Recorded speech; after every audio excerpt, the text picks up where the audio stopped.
When the night has come and the land is dark and the moon is the only light feels. Ok, buenas tardes a todos. Vamos a comenzar la clase número 18. Estamos abordando la unidad 6, perspectiva neoanalítica de la personalidad. Bien, a ver, haciendo un poquito de recuerdo respecto a los puntos y los capítulos que hemos visto en la anterior clase, habíamos abordado la estructura de la personalidad a partir del entendimiento del yo, ¿verdad? Entonces, en esto ya nos habíamos separado de lo que es de las enseñanzas psicoanalíticas. ¿Ok? Entonces, en este caso, la estructura de la personalidad dijimos que está determinada por el yo, por sus funciones, ¿correcto? ¿Cuáles eran las funciones que tiene el yo? Eran tres. La primera, mecanismo de control. correcto. La segunda es la autonomía y la tercera es la flexibilidad. Perfecto. Okay. Entonces vamos un poquito a relacionar con el tema de evaluativo. Si nosotros tomamos esta perspectiva, entonces lo que tenemos que hacer para la evaluación de la personalidad es evaluar las funciones. ¿Okay? No estamos aquí hablando de rasgos propiamente, ¿verdad? Estamos hablando de funciones. Si es adaptativo el yo o no es adaptativo. Si sus funciones que realiza son adaptativas o no son adaptativas. Entonces, lo vamos a entender desde este punto de vista. ¿Okay? Bien, entonces, ¿qué tipo de energía dijimos que moviliza al yo? Ya no es una energía de tipo sexual, ¿verdad? Es una energía adaptativa que propone Jung. ¿Y cuál es la fuente? ¿Cuál es la fuente de energía de la adaptación? El sentimiento de inferioridad. Correcto. Relacionando un poco con lo que propone el teórico Adler, este nos dirá que la fuente de toda energía adaptativa es el sentimiento de inferioridad. ¿Okay? Perfecto. Entonces, ahora nos toca abordar la cuestión del desarrollo, ¿verdad? A partir de dos teorías muy interesantes que tienen una relación fundamental con todas las concepciones que nosotros estamos manejando desde esta perspectiva. Vamos a compartir la pantalla. Perfecto, ok. Bien, entonces nosotros vamos a tomar en cuenta dos teorías. La teoría de las relaciones objetales de Margaret Mahler y la teoría del desarrollo del yo de Lovick. ¿Okay? Bien, a ver, vamos primero con la teoría de las relaciones objetales de Margaret Mahler. Nosotros tenemos que tomar en cuenta que Margaret Mahler no es la única teórica que ha analizado y desarrollado esta teoría. Las relaciones objetales no le pertenecen a Margaret Mahler, le pertenecen a John Bowlby. Otros teóricos que vinieron antes de Margaret Mahler también tienen un papel en esto. Por ejemplo, Melanie Klein, uno de ellos, Donald Winnicott, otro, que nos habla sobre las relaciones objetales. Entonces, se preguntarán por qué yo estoy dando un espacio, estoy reservando un espacio tan importante para esta asignatura en cuestión de la teoría que trata exclusivamente Margaret Mahler. Porque Margaret Mahler, a diferencia de los otros autores, es la teórica que más ha investigado desde los científicos. Entonces, tiene un mayor cúmulo de investigaciones respecto a las relaciones objetales, a diferencia de los otros autores que teorizan estos postulados. Sin embargo, no han desarrollado investigación. Entonces, lógicamente, se le tiene que reservar un espacio muy importante a la asignatura. Todo este cúmulo de investigaciones científicas que ha desarrollado Margaret Mahler ha culminado en una obra que hizo de 450 páginas, solamente para abordar las etapas del desarrollo desde el punto de vista de la valoración del yo. ¿Okay? Bien, esto es bueno aclararlo porque nosotros podemos leer muchos manuales y destacar muchos nombres. Las relaciones objetales incluso es una teoría que está en vigencia actualmente y se la aborda desde muchos puntos de vista. nosotros vamos a abordarlo entonces desde el punto de vista de Margaret Mahler. ¿Okay? Bien, a ver, Margaret Mahler considera que existen dos etapas importantes en el desarrollo y maduración del yo, que es la simbiosis, como nosotros podemos ver, y la separación, individualización. Esas son las dos etapas constitutivas del proceso de maduración del yo, cuyo punto central de esta teoría es la vinculación y desvinculación con las figuras parentales. ¿Okay? Bien, entonces, como habíamos quedado en la anterior clase, habíamos dicho que si bien las relaciones objetales desde algún punto de vista parece que tratan sobre las relaciones las relaciones de vínculo entre el yo y el mundo, en realidad hay un sentido proporcionalmente inverso de esta teoría. Y ese sentido proporcionalmente inverso nos dice de que el yo madura a medida que se va desvinculando de las figuras parentales. ¿Okay? Entonces, no hay que entender esto de que la vinculación con las figuras parentales ayuda a la independencia del yo, sino más bien que lo entorpece. Entonces, lo vamos a entender desde ese punto de vista. ¿Okay? Bien, esta teoría de las relaciones objetales, antes de pasar a las dos etapas, estas teorías de pronto nos dicen o nos señalan cómo el yo logra romper esta función y vínculo con el otro. Y en este rompimiento es que le va a permitir convertirse en un individuo aparte y distinto a los demás. Entonces, parte de ese supuesto. La teoría de las relaciones objetales, aplicada a un medio clínico, se denomina como teoría del apego. Si nosotros vamos a abordar para realizar un tratamiento, entonces estaríamos ocupando la teoría del apego. En su forma básica, nosotros sabemos que es la teoría de las relaciones objetales. Entonces, muchos de los conflictos que existen en la clínica, la teoría del apego va a plantearlos desde el punto de vista que los conflictos se deben y están determinados por los vínculos conflictivos tempranos. Entonces, quiere decir que, de alguna manera, al igual que lo plantea el psicoanálisis, desde la teoría de las relaciones objetales, nosotros tenemos que volver a esos vínculos para poder resolver la conflictiva temprana y así el sujeto pueda lograr un yo independiente y autónomo. Bien, ok.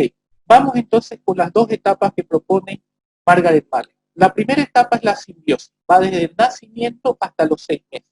Estamos hablando de un sujeto bebé. Bien, a ver, en la simbiosis entonces existiría o consistiría en la fundición del infante con la madre. Es decir, aquí el yo no conoce límites entre el cuerpo de la madre y su propio cuerpo. Y cuando no existen esos límites perceptivos entre un cuerpo y el otro, entonces lógicamente da paso a una confusión, ¿verdad? Por tanto, el niño, por ejemplo, al verse reflejado junto a la madre en un espejo, puede verse como un solo cuerpo, porque la madre es una extensión de él. De esa manera es que lo percibe. Puede confundir el pezón de la madre con su pulgar también. Es porque lógicamente está fusionado a ese cuerpo. De pronto vamos a llamar al vínculo materno como el vínculo con el objeto amado. ¿Okay? Porque si hay una fundición, Margaret Mahler nos va a decir de que existe una figura amada que hace una extensiva de su propio cuerpo. Por eso se extiende, por eso está fusionado el yo a esa figura. Porque le da una importancia especial, ¿verdad? Bien. Ok, entonces en esta condición nosotros podemos ver de que el yo es inmaduro, porque está fusionado, porque está vinculado al cuerpo de la madre. Sin embargo, ya en la segunda etapa, la separación individualización, que va de los 7 meses a los 6 años, el bebé inicia el proceso para adquirir conciencia sobre su propia existencia. ¿Y esto qué quiere decir? Aquí ya el yo no concibe que exista una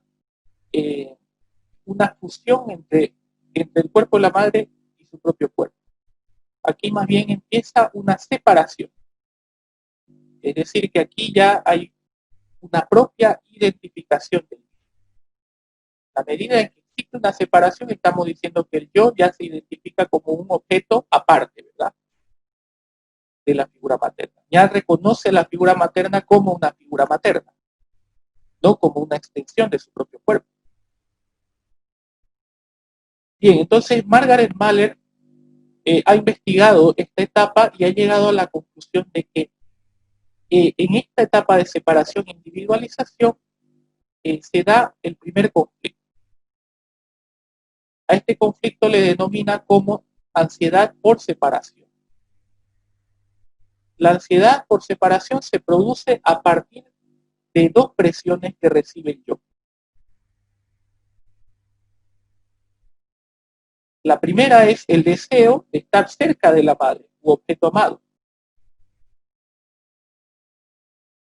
Y la segunda presión es el temor de perder su propia independencia. Entonces, son dos presiones que recibe el yo. Son dos presiones tempranas con las cuales tiene que lidiar. Y son presiones, por supuesto, porque existe como un avance-retroceso en la conducta del niño. Por eso es que los niños en esta etapa, cuando ya están empezando a caminar, de pronto sienten curiosidad por conocer el mundo. Pero de pronto también vuelven a la madre. Entonces hay un avance-retroceso en esto. Entonces Margaret Mahler nos dice cómo sale el yo de este conflicto de ansiedad por separación. ¿Quién puede poner un límite a este tipo de presión? En este caso, pues será la madre. Es decir, que la forma en que actúe la madre determinará el ajuste del yo del niño.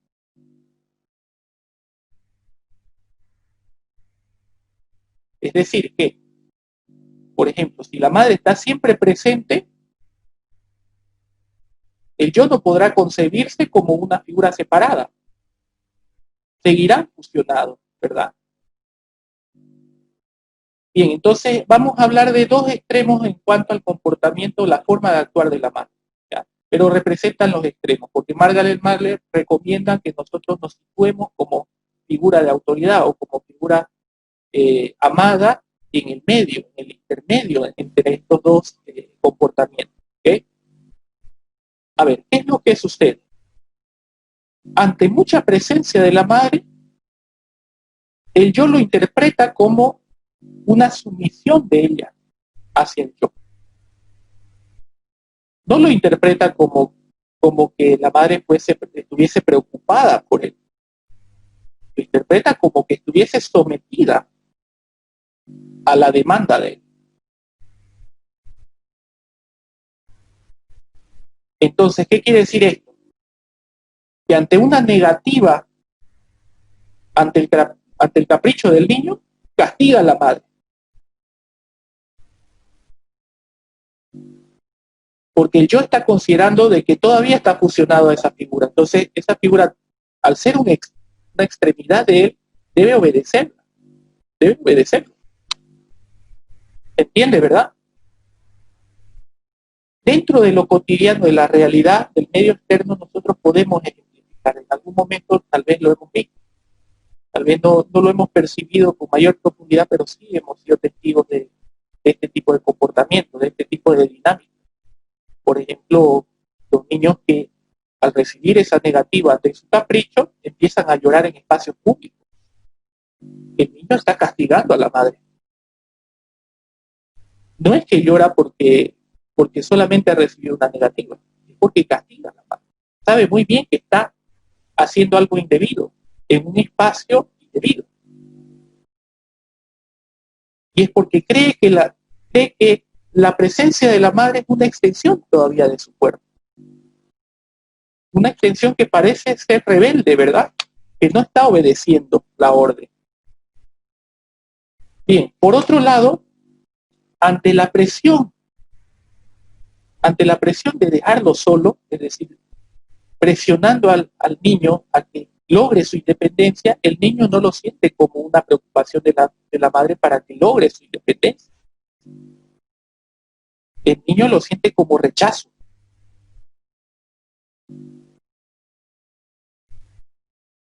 Entonces, ¿qué es lo que resuelve el niño cuando existe un tipo de comportamiento así, la madre? El niño intenta adoptar esa figura en otros mayores, ante la falta de la figura de amor. Porque si esta figura lo está rechazando, es decir, que el niño lo está interpretando de esa manera, lógicamente va a adoptar en otros mayores esa figura faltante. ¿Se entiende, verdad? Entonces, Margaret Mahler sugiere que la madre tiene que combinar un apoyo emocional, la presencia de un apoyo emocional en el niño, con un gentil empujón hacia su independencia. Vale no caer en extremo. Ya en patología vamos a ver qué es lo que ocurre cuando se incurre a extremos, ¿verdad? El comportamiento. Y qué tipo de desajuste es el que va a encauzar este comportamiento de la madre, que es decisivo desde el punto de vista de Mahler. Bien. Ok, eso entonces en cuanto a la teoría de las relaciones objetales. Vamos con la teoría del desarrollo del yo. Ambas teorías, como dijimos en la anterior clase, no son teorías que se relacionan unas con otras, pero parten de un mismo principio. El principio es la maduración, lograr la maduración del yo. Mahler lo va a entender que el yo madura a medida que se va desvinculando de todas las figuras importantes, ¿verdad? En etapas tempranas. Bien. La teoría del desarrollo del yo la vamos a avanzar desde el punto de vista de Lovinger, otro teórico que tiene un cúmulo de investigaciones que han derivado en 3 etapas generales y 10 etapas específicas. ¿Okay? Esta es la teoría más extensa que vamos a ver del desarrollo. La primera es el desarrollo temprano del yo, como lo indica la diapositiva.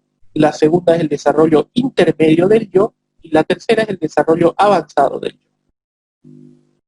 Las 3 etapas específicas conformantes del desarrollo temprano del yo serían la etapa presocial, la simbiótica y la impulsividad.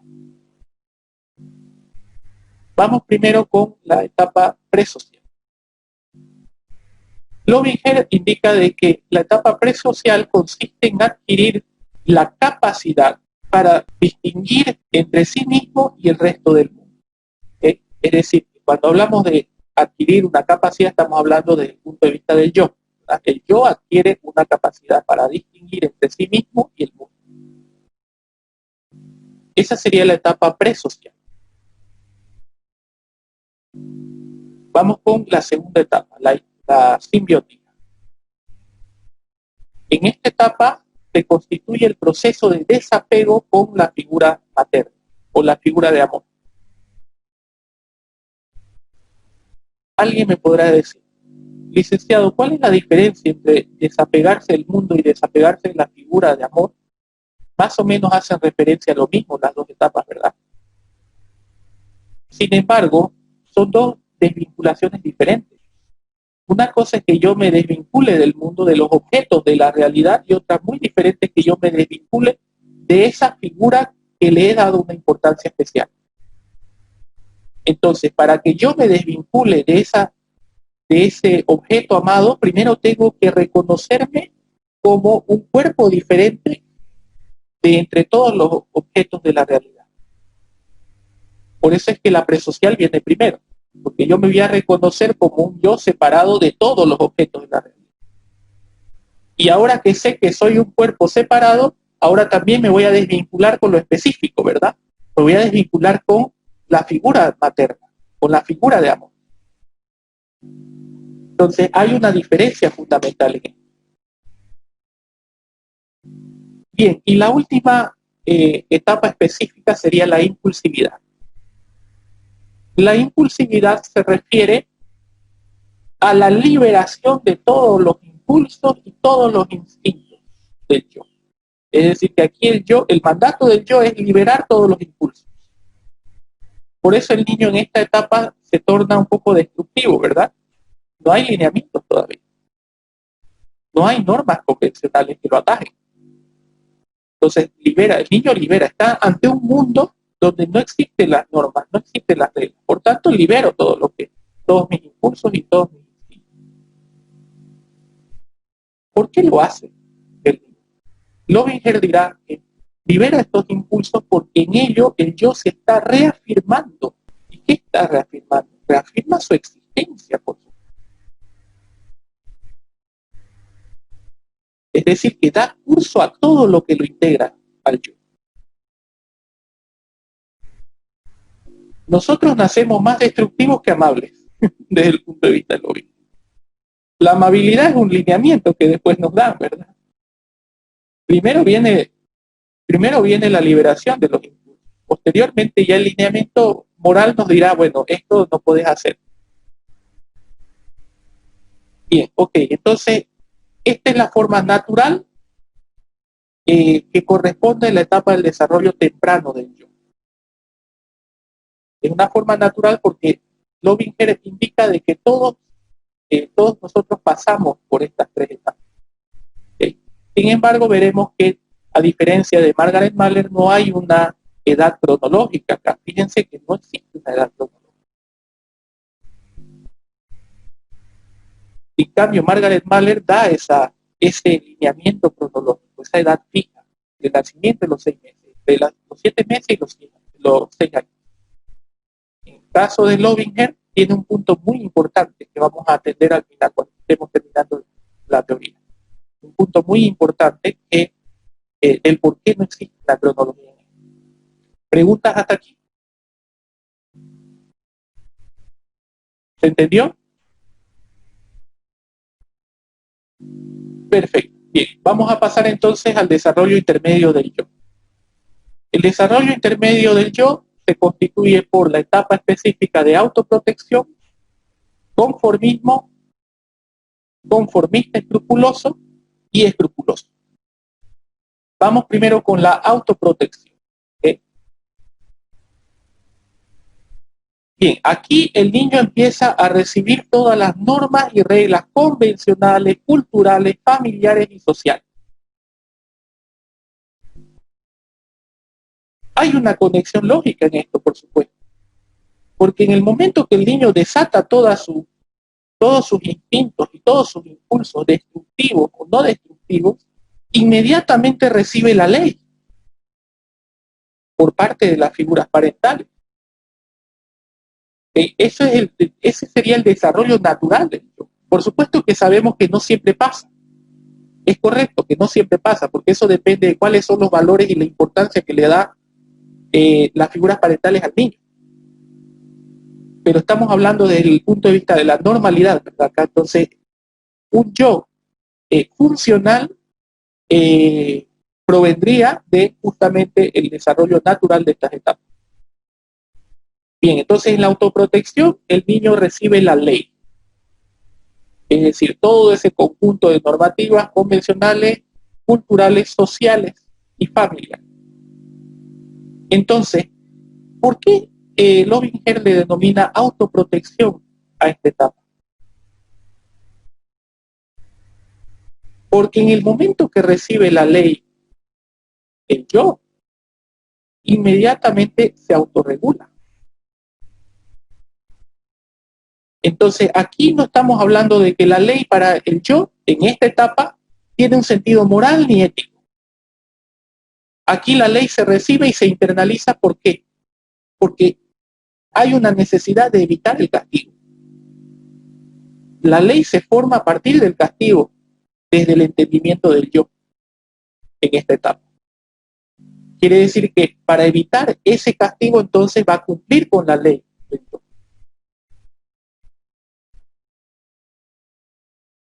Entonces, no hay un sentido moral.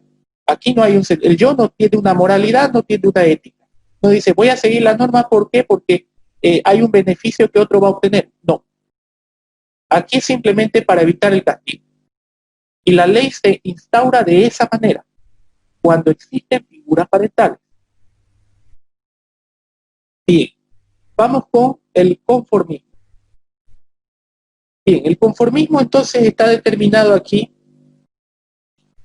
por la internalización de las normas,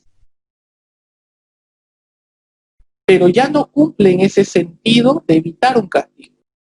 Aquí se internalizan las normas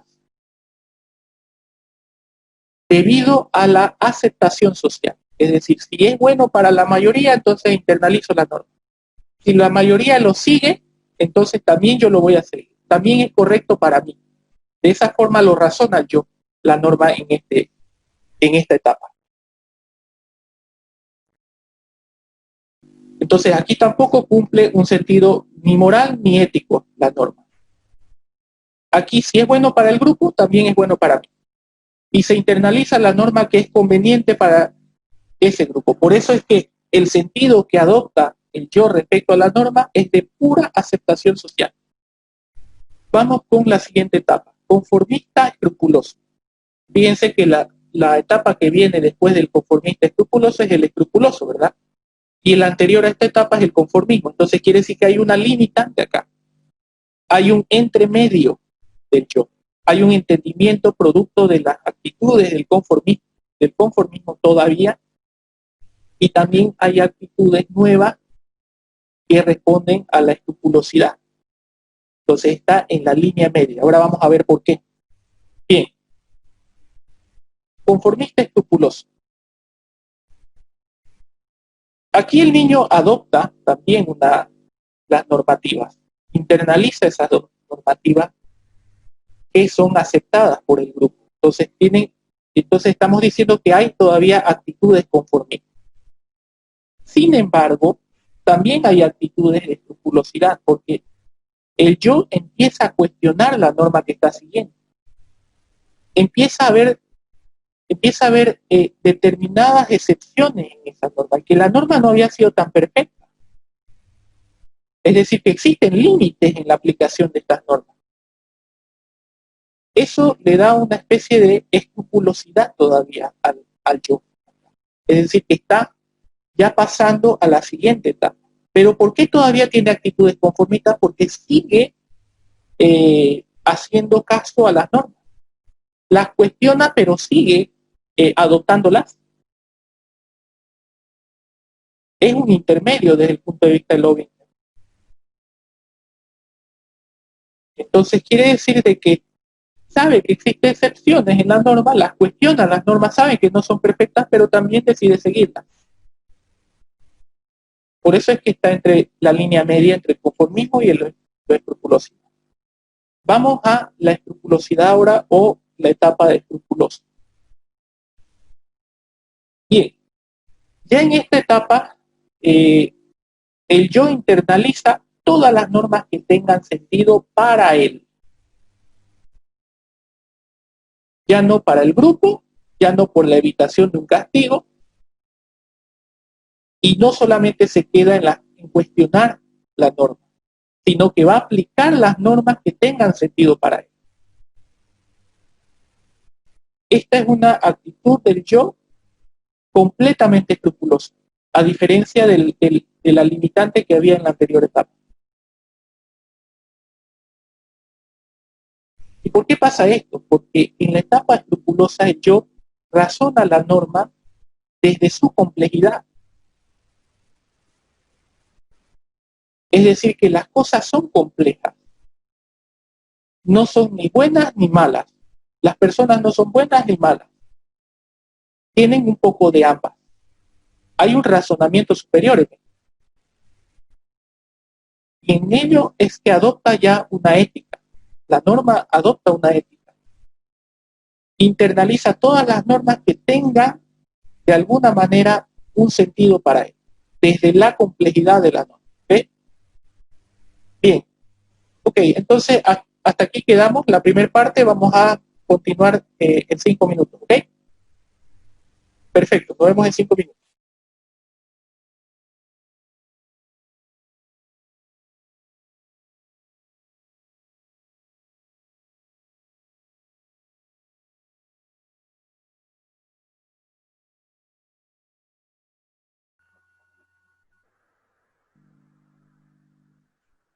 Perfecto, ok.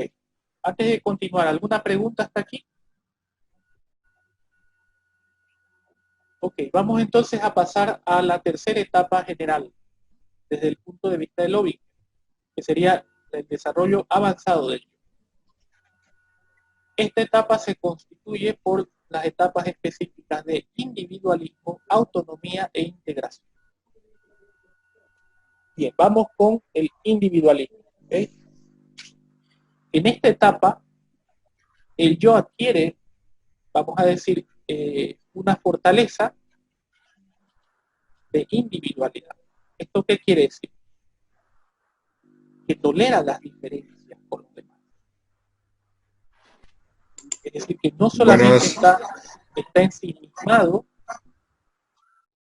en lo que considera como en la anterior etapa, lo que considera que para él es conveniente seguir, sino también que ya va a tolerar los puntos de vista de otros sujetos. Entonces, ¿qué quiere decir esto? Vamos relacionándolo un poco con la realidad. Un sujeto que está pasando por la etapa escrupulosa puede, de alguna manera, puede solamente obedecer lo que considera que para él tiene sentido. Sin embargo, puede detestar los puntos de vista ajenos, ¿verdad? Porque el yo todavía está en la etapa intermedia.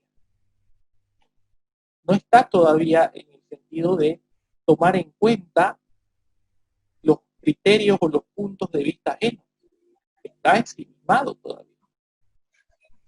Bien, ok, entonces en el individualismo ya tolera, el yo ya tolera los puntos de vista ajenos. ¿Okay? Bien, ¿qué significa la etapa de autonomía? A ver, por deducción natural, ¿qué significa la etapa autonomía? ¿Qué es lo que haría el yo en esta etapa? La respuesta no es que ya adquiere un sentido autónomo, ¿verdad?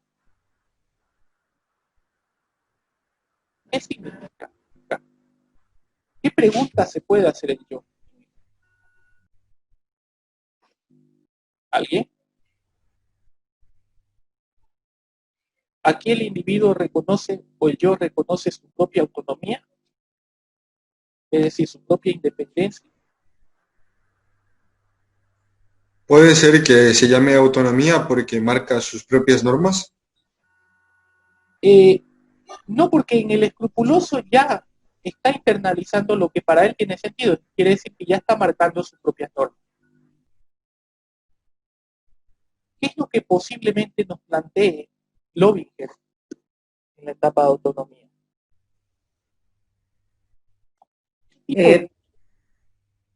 Puede, bueno, no sé por qué, pero no sé si me estoy yendo muy atrás, pero como en la primera está la aceptación, en la primera etapa o en la etapa intermedia está la necesidad de evitar el castigo, la aceptación social, después tiene cuestiones. ¿Será que la autonomía se refiere directamente a que ninguno de estos dos aspectos son importantes?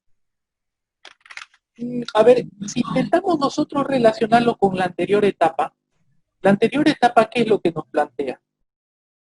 Que tolera las diferencias con los demás, ¿verdad? El yo ya aquí toma en cuenta el criterio ajeno. Entonces, ¿qué cuestión podría establecerse en la etapa de autonomía del yo? No sería, la cuestión aquí del yo no sería si yo necesito a los demás. La cuestión de un yo autónomo sería, los demás me necesitan. un yo autónomo se reafirma a partir del punto central respecto a que no es imprescindible para el resto. ¿A quién quiere su maduración el yo? Porque ya sabe que no es imprescindible para el mundo. Un yo inmaduro sería más bien decir, un yo narciso establecería la cuestión aquí de los demás sí me necesitan. Pero en realidad, un yo funcional en esta etapa se plantearía los demás me necesitan. Es decir, que aquí no se siente imprescindible. Y la medida en que no se siente imprescindible el yo, quiere decir que está madurando. De ahí sale el dicho, ¿verdad? Nadie es imprescindible en la vida. Todos somos reemplazables. La cuestión del yo entonces no es adquirir la autonomía a través de que es imprescindible para el mundo o para el resto de los sujetos, sino más bien cuestiona ese tipo de concepción. A ver, vamos a trasladar esta concepción que es bastante técnica al campo de lo real.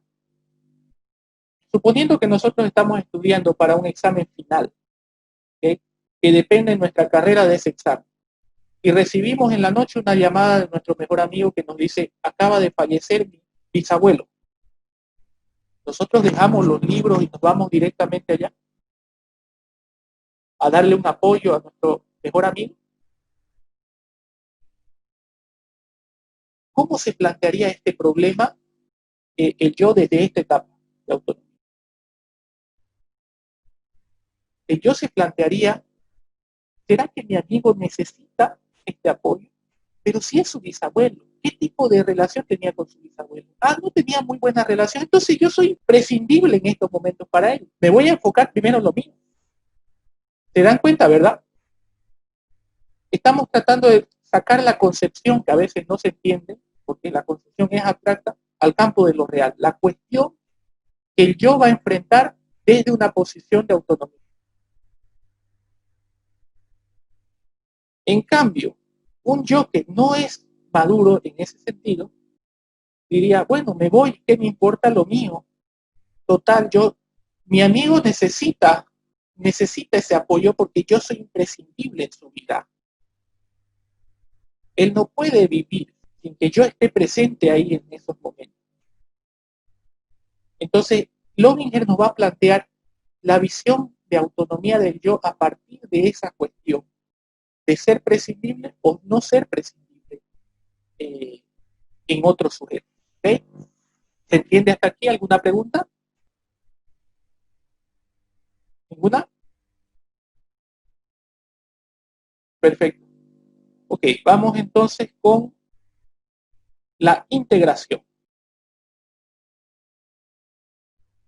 Bien, en esta etapa entonces, Lovinger manifiesta que el yo ha resuelto todos los conflictos anteriores respecto a ser imprescindible o no ser prescindible, respecto a que la norma, para ese yo, la norma adquiera un sentido ético, preliminarmente adquiere un sentido de evitar el castigo, después por aceptación social. Todas estas conflictivas han sido resueltas en esta etapa. Entonces quiere decir que el punto de la integración permite desarrollar un yo plenamente adaptable. Aquí el sujeto tolera los puntos de vista ajenos y no solamente los tolera, sino que los aplica en su vida. Ese es el máximo nivel de integración y plenitud del yo.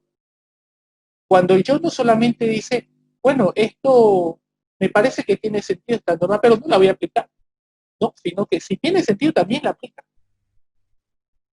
Fíjense que el valor cambia aquí, no solamente acepta y tolera los puntos de vista, sino también rescata lo mejor de otros sujetos. Entonces será el punto culmine desde el punto de vista de Lovinger respecto al alcance y maduración del yo. Bien. Ok, teóricamente entonces la integración tendríamos que alcanzarlas todos, ¿verdad? Pero no sucede así. Es por eso que Lovinger plantea que al menos se ve imposibilitado de plantear una edad cronológica para esto.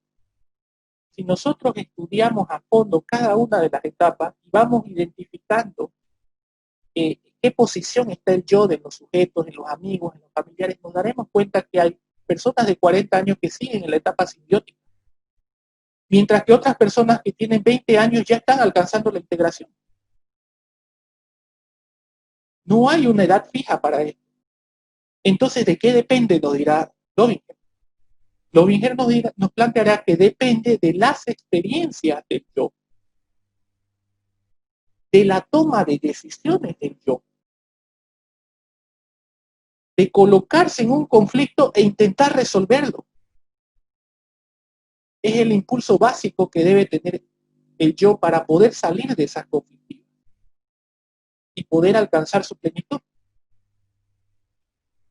Entonces, desde esta posición, lógicamente, si nosotros nos ponemos el zapato de Lovinger, tal vez suene bastante ridículo ponerle una edad cronológica a cada una de estas etapas. Hay personas que no pueden separarse de la madre o del padre, no pueden separarse.